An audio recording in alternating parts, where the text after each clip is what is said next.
할렐루야. 하나님 아버지와 예수 그리스도로부터 오는 은혜와 평강이 이 시간 여러분 가운데 함께 하시기를 예수님의 이름으로 축원합니다. 오늘은 에노스들이여 모세의 자리에서 내려오라 라는 제목으로 말씀의 은혜를 나누겠습니다. 여러분, 순서를 정하거나 둘 중 하나를 선택해야 될 때 우리는 신속하고 간편한 방법인 가위바위보라는 것을 활용합니다. 가위바위보를 할 때 대부분은 운에 맡긴다는 심정으로 하게 될 텐데요. 그런데 이 가위바위보라는 것에도 나름의 철학이 있고 또 실력이 있어야 한다는 것을 알게 됐습니다. 원래 서양에는 가위바위보가 없었다고 하죠. 그 대신 서양은 동전 던지기로 승패나 순서를 정했습니다. 앞면 아니면 뒷면, 승리 아니면 패배, 흑 아니면 백, 선 아니면 악. 이렇게 동전 던지기에서 이분법적인 사고 구조를 가진 서구 문화를 엿볼 수 있는 것입니다. 달리 말하자면 이런 것입니다. 주먹과 손바닥이라고 하는 서로 다른 대립체계, 이항 대립체계가 서구 문화의 뿌리에 자리 잡고 있는 것이다 하는 것이죠. 반면에 동양은 주먹과 보자기라는 이항 대립체계 사이에 중간항이 있습니다. 그것이 바로 주먹의 성질과 보자기의 성질을 모두 가진 가위라는 것이 있지요. 이 두 손가락은 열려 있고 나머지는 닫혀 있지 않습니까?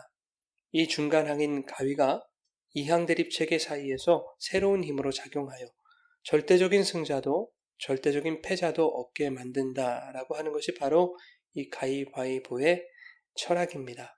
이것은 전 문화관광부 장관을 지냈던 이어령 선생이 한 말입니다. 책으로 쓰셨더라고요. 그리고 이것을 한중일의 관계로 풀이하기도 하셨습니다. 이 주먹은 힘을 가진 중국, 그리고 보자기는 경제력의 일본, 그리고 그 사이에 가위를 한국으로 빗대어서 이렇게 설명하기도 했습니다. 이런 깊은 철학이 있는지는 몰랐는데 아주 재밌게 접했던 기억이 있습니다. 그런가 하면 가위바위보가 보통은 운에 좌우되기는 하지만 열심히 노력하여 실력을 키우면 이길 수 있다고 하죠.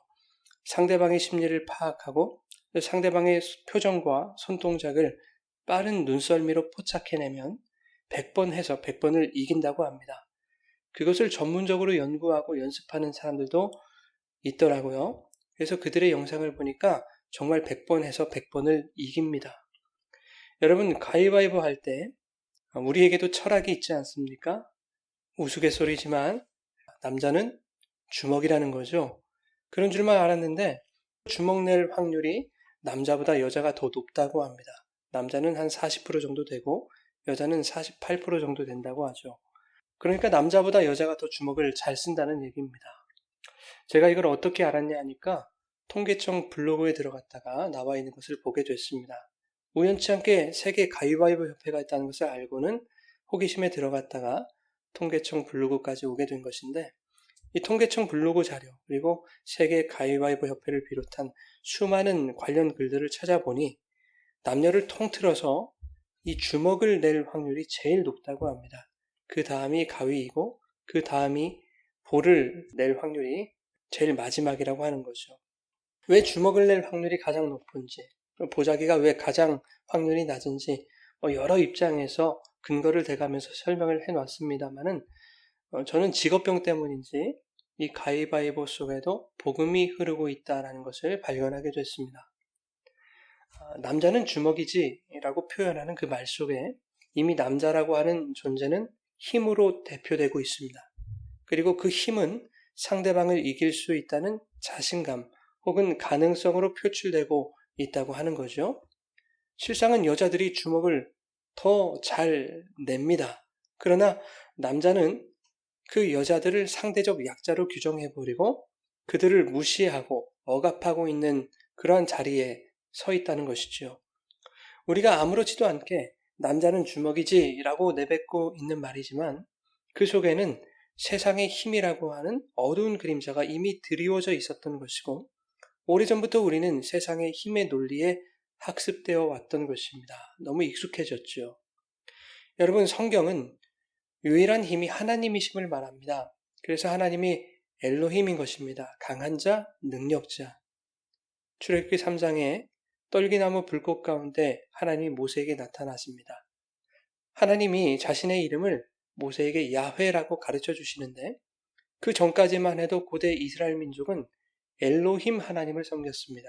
그런데 그 힘과 능력의 하나님, 강한 하나님, 능력자 하나님, 그분의 이름이 야훼라는 것입니다. 야훼의 뜻이 무엇입니까? 스스로 있는 자. 나는 나다라고 하는 뜻입니다. 다시 말해서 힘과 능력은 원래부터 스스로 있었던 야훼 하나님에게만 속한 것이다라는 뜻입니다.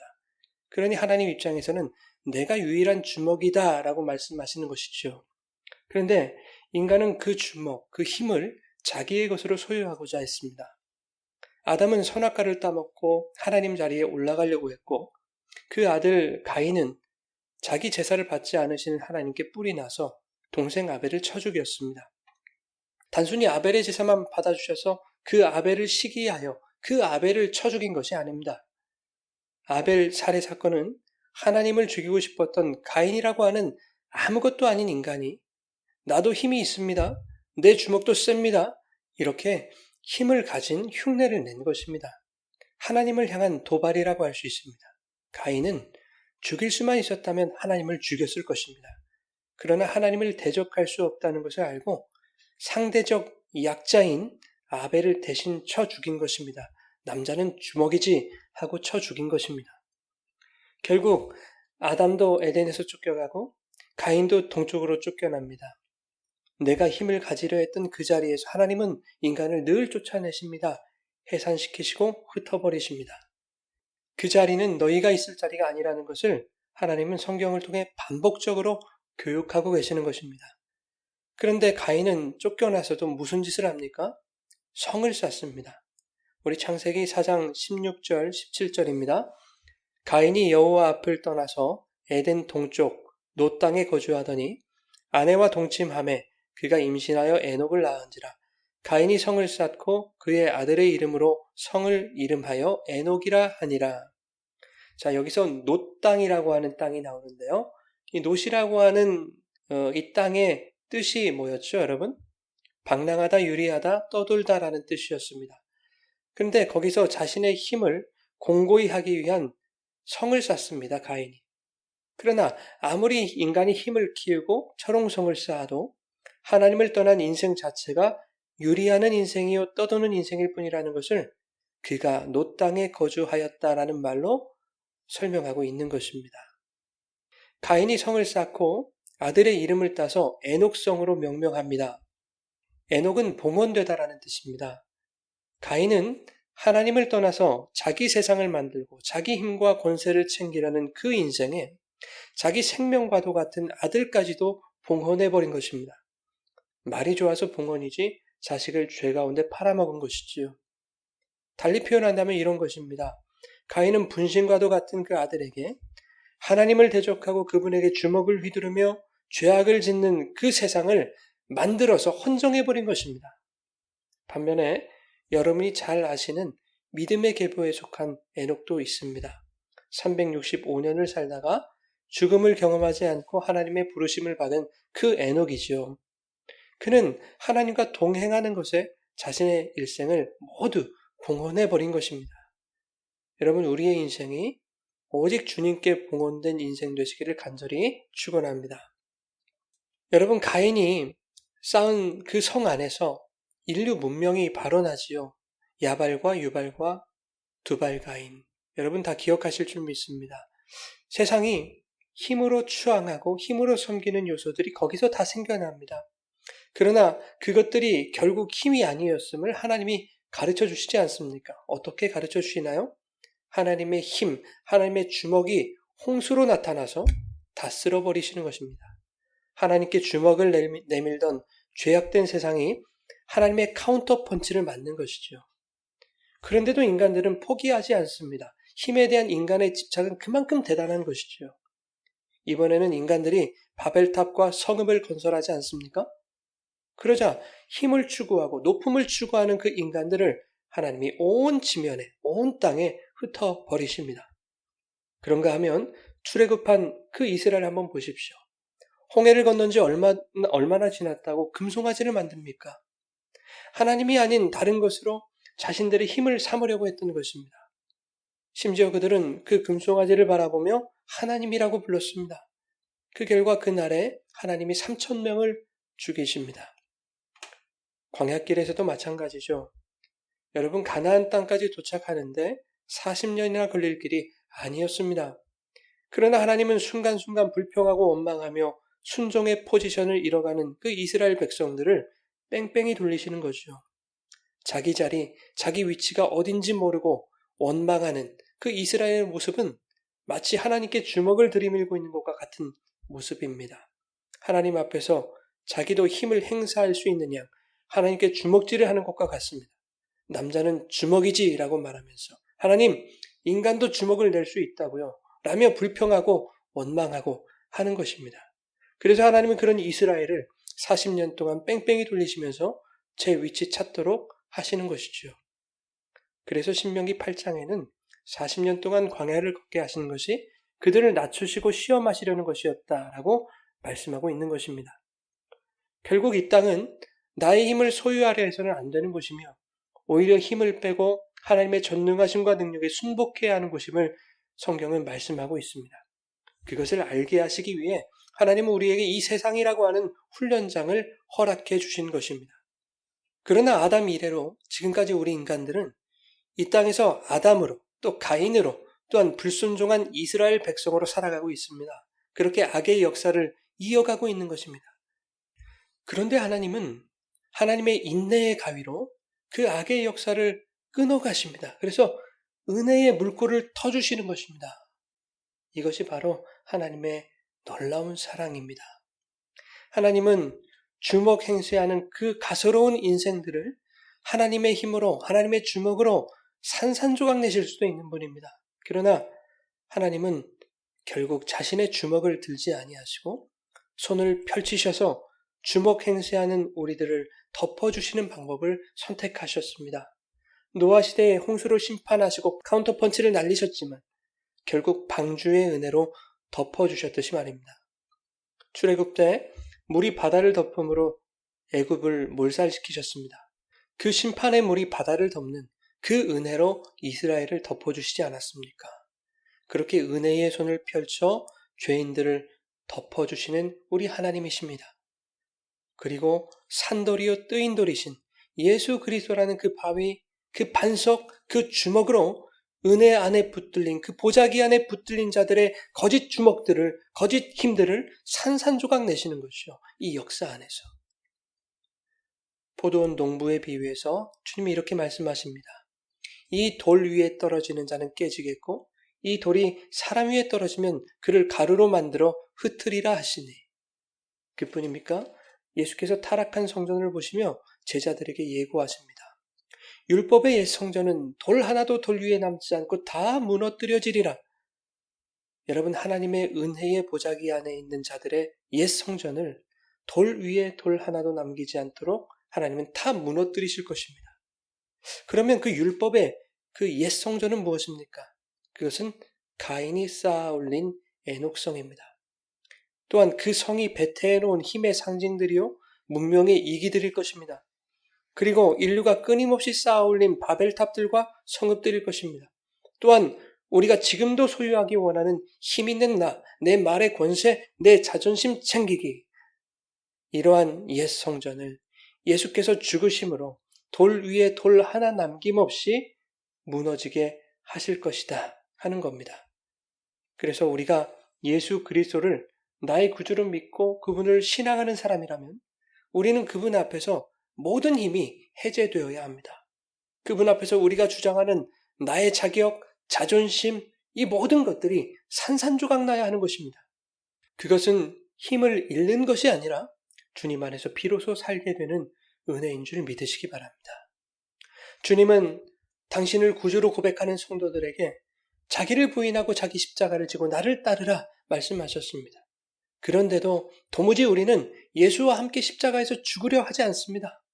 뜨인 돌, 그 산돌이신 예수 그리스도, 그 주먹, 그 바위가 우리의 옛 성전을 지금도 때리시는데 여전히 나는 살기 원하고 나는 결코 무너지지 않겠다고 그렇게 발버둥 친다면 그는 십자가를 버리고 주님이 걸어가신 반대길로 달려가고 있는 것과 같은 것입니다. 에스겔서 36장 26절, 27절, 31절 또 새 영을 너희 속에 두고 새 마음을 너희에게 주되 너희 육신에서 굳은 마음을 제거하고 부드러운 마음을 줄 것이며 또 내 영을 너희 속에 두어 너희로 내 율례를 행하게 하리니 너희가 내 규례를 지켜 행할지라. 그때에 너희가 너희 악한 길과 너희 좋지 못한 행위를 기억하고 너희 모든 죄악과 가증한 일로 말미암아 스스로 밉게 보리라. 여러분, 우리에게 하나님의 영이 임하고 우리 안에 성령이 거하시는 가장 뚜렷한 두드러진 증거는 바로 이것입니다. 우리 안에 옛 성전이 허물어지는 것입니다. 굳은 마음이 제거되고 부드러운 마음이 생겨나는 것입니다. 또한 내 뜻을 행하는 것이 아니라 하나님의 말씀을 살아내는 것입니다. 그런데 그보다 선행되어져야 될 일이 있습니다. 그것은 바로 자기 자신을 돌아보게 되는 것입니다. 성령이 임한 자들은 자신의 죄악을 분명히 발견하고 기억하며 그러한 죄된 자신을 스스로 밉게 볼 것이라고 성경은 말하고 있습니다. 성령의 힘이 나의 옛 자아를 때리시는 그 자기 부인의 과정을 반드시 거치게 되어 있다라고 하는 것입니다.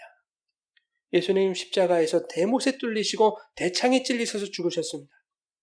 광야에서 모세가 그 힘없는 마른 막대기 하나로 반석을 때리자 그 거대한 바위가 쪼개져서 은혜의 폭포수가 쏟아져 나왔습니다.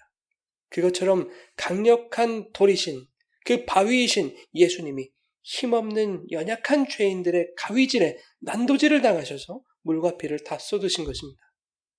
그 주먹이 가위질에 난도질 당하셨단 말입니다. 이것은 세상의 가위바위보로는 설명이 안 되는 논리입니다. 어떻게 가위가 바위를 자를 수 있단 말입니까? 그러나 주님은 기꺼이 가위에게 바위를 내어주셔서 난도질을 당하신 것입니다. 그렇게 자신을 산산조각 내셔서 율법의 옛 성전을 돌 위에 돌 하나 남김없이 허무신 것입니다. 자기를 부인할 것 하나 없으신 그 예수께서도 그렇게 자기를 부인해 가신 것입니다. 그런가 하면 하나님은 예수님을 향한 인간들의 그 어처구니 없는 가위질, 그 난도질을 선하게 바꾸어 주셨습니다. 하나님은 은혜의 가위질로 바꾸셔서 그 가위로 굳게 닫힌 휘장을 찢으시고 죄인들을 하나님 앞으로 나올 수 있도록 은혜를 허락하신 것입니다. 하나님께서 그 은혜의 가위로 찢으신 휘장은 여러분 누구입니까? 그 휘장은 바로 반석이신 예수 그리스도의 육체입니다. 히브리서 10장 20절입니다. 그 길은 우리를 위하여 휘장 가운데로 열어놓으신 새로운 살 길이요 휘장은 곧 그의 육체니라. 가위가 바위를 찢어버린 것입니다. 그러나 우리가 기억해야 될 것은 보자기의 은혜로 덮여있는 하나님의 백성들에게는 주님이 주먹으로 때리시는 듯한 통증이 찾아오게 되더라 하는 것입니다.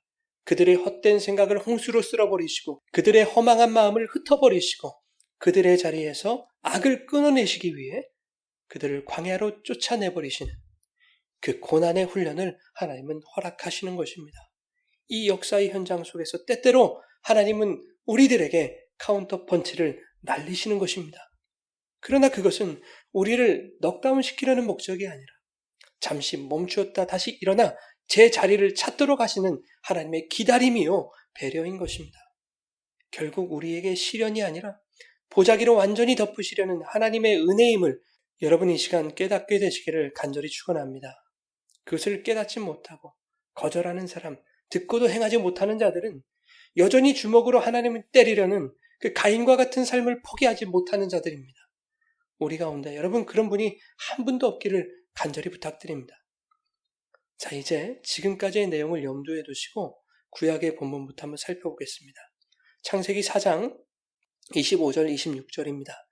아담이 다시 자기 아내와 동침하매 그가 아들을 낳아 그의 이름을 셋이라 하였으니 이는 하나님이 내게 가인이 죽인 아벨 대신에 다른 씨를 주셨다 함이며 셋도 아들을 낳고 그의 이름을 에노스라 하였으며 그때의 사람들이 비로소 여호와의 이름을 불렀더라.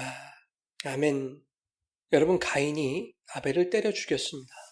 그리하여 가인은 죄의 계보를 대표하게 되었고 동시에 아벨을 대체할 은혜의 계보가 필요하게 된 것입니다. 그래서 아벨의 자리를 대신할 셋이라고 하는 다른 씨가 태어납니다. 아벨은 허무하다는 뜻입니다. 아무것도 아닌 존재를 말하는 것이 바로 아벨의 이름입니다. 아벨은 자기 이름처럼 허무하게 아무것도 아닌 존재처럼 맞아 죽어버리지 않습니까? 마치 예수님이 세상에 맞아 허무하게 죽어버리신 것처럼 말이죠. 그런데 그런 허무한 존재, 힘없는 존재가 믿음의 계보의 시작인 것입니다. 그 아벨의 자리에 놓이다라는 뜻의 셋이 놓이게 됩니다. 아벨의 그 허무의 자리에 셋이라는 또 다른 허무가 놓인 거지요. 이번에는 그 셋이라는 허무가 아들을 낳는데 그 아들의 이름이 에노스인 것입니다. 에노스는 인간, 사람을 뜻합니다. 여러분이 잘 아시다시피 사람은 아담 아니었습니까? 아담과 에노스는 이름을 나타내는 고유명사로 각각 사용될 수도 있지만 사람과 인간이라고 하는 뜻의 똑같은 일반 명사로도 사용될 수 있습니다. 아담과 에노스는 동일한 이 사람을 의미하는 단어이지만 그러나 이 둘은 완전히 다른 것입니다. 아담으로 소개되는 인간은 힘을 추구하는 인간이었습니다. 하나님처럼 될 수 있다는 그 가능성을 탐닉하는 인간이었습니다. 그러나 그 아담의 결과는 참담했습니다. 자신이 낳은 큰아들이 둘째 아들을 무참히 살해해버린 것입니다. 그래서 이 아담으로 소개되는 인간은 실패입니다. 인간이 내미는 주먹은 하나님께 패배하게 되어 있다는 것입니다. 반면에 아버지 아담의 타락을 통해서 셋은 깨달았습니다. 인간이라고 하는 존재는 하나님을 의지하지 않으면 도무지 살아갈 수 없는 무력한 존재라는 것을 이 셋은 깨달은 것입니다. 그래서 셋은 자기 아들의 이름을 사람 에노스라고 지으면서 아버지 아담과는 완전히 다른 새로운 인간의 정의를 내리고 있는 것입니다. 에노스의 어원을 보면 셋이 정의하는 인간이 어떤 존재인지를 알 수 있습니다. 에노스는 아나쉬에서 온 말로서 깨지기 쉽다, 약하다라는 뜻입니다. 즉 인간이라고 하는 존재는 전적으로 약하고 무력한 존재라는 뜻입니다. 이것은 성경이 근본적으로 말하기 원하는 인간에 대한 정의인 것입니다. 놀라운 것은 하나님이 그러한 연약한 자들을 믿음의 계보로 편입시키고 계시다는 것입니다. 인간이 주먹을 버리자 하나님이 자신의 주먹을 펼쳐 보자기로 그들을 덮어주신 것입니다.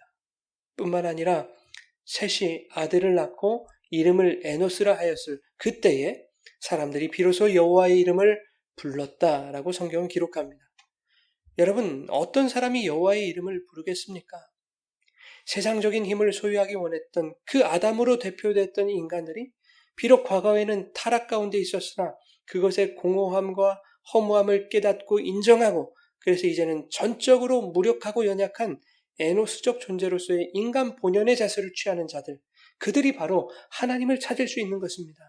하나님, 우리는 다 아담들이었습니다. 그 아담 안에서 인간의 가능성을 찾고 우리의 힘을 발견하라고 했었습니다. 그러나 우리에게 주먹이 없고 우리에게 힘이 없다는 것을 알게 됐습니다. 우리는 연약합니다. 그러니 우리를 좀 덮어주십시오. 이것이 바로 에노스입니다. 그 에노스들이 여호와의 이름을 부르게 될 것입니다. 여러분, 힘을 가지려는 사람들은 절대 하나님의 이름을 부르지 않습니다. 그 이름을 불러 이용은 합니다마는 그분을 의식하지는 않습니다. 오늘날 교회에 주여 주여 부르는 자가 참으로 많지만 그러나 주여 주여 한다고 해서 그들이 모두 하나님을 진정으로 부르는 자들은 아닐 것입니다. 마태복음 7장 21절부터 23절입니다. 나더러 주여 주여 하는 자마다 다 천국에 들어갈 것이 아니요 다만 하늘에 계신 내 아버지 뜻대로 행하는 자라에 들어가리라. 그날에 많은 사람이 나더러 이르되 주여 주여 우리가 주의 이름으로 선지자 노릇하며 주의 이름으로 귀신을 쫓아내며 주의 이름으로 많은 권능을 행하지 아니하였나이까 하리니 그때에 내가 그들에게 밝히 말하되 내가 너희를 도무지 알지 못하니 불법을 행하는 자들아 내게서 떠나가라 하리라. 여러분, 우리가 신앙생활하는 동안에 주의 이름을 부르며 많은 일들을 합니다. 주의 이름으로 선교도 하고 주의 이름으로 구제도 하고 주의 이름으로 봉사도 합니다. 이것들은 교회가 분명히 감당해야 될 일들이 맞습니다. 그런데 그것을 성령이 하나 되게 하시는 그 역사 안에서 감당하면 다행인데 안타깝게도 어떠한 힘들이 그것을 이끌고 갈 때가 많다는 것입니다.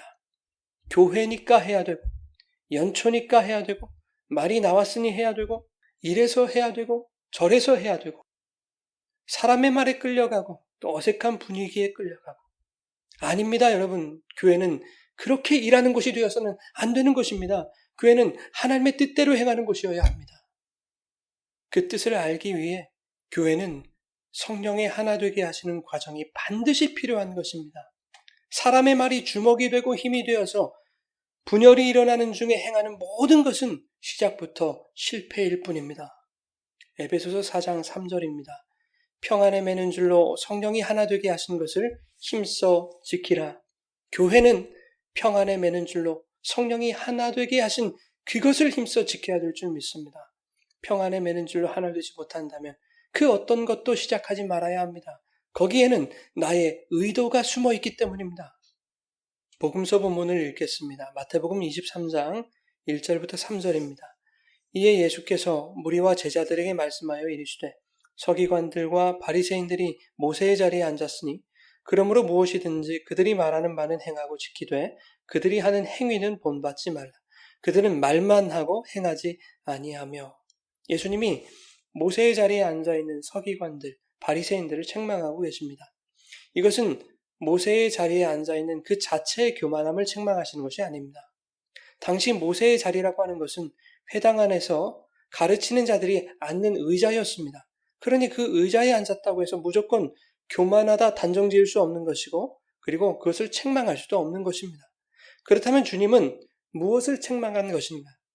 3절 말씀에 그들은 말만 하고 행하지 않았다라고 말씀하시는 것을 보니 말과 행동이 다른 그들의 표리부동을 책망하는 것이면 틀림없습니다. 그러나 우리의 이미지와는 다르게 바리새인들은 말과 행동이 일치하는 사람들이었습니다. 말 한 대로 행동하는 사람들이었습니다. 유독 성경이 바리새인들을 나쁜 사람들로 이미지화 해버려서 우리에게는 바리새인에 대한 좋지 않은 선입견이 있지만 많은 기록들, 문헌들이 바리새인들의 청렴함을 증명하고 있습니다.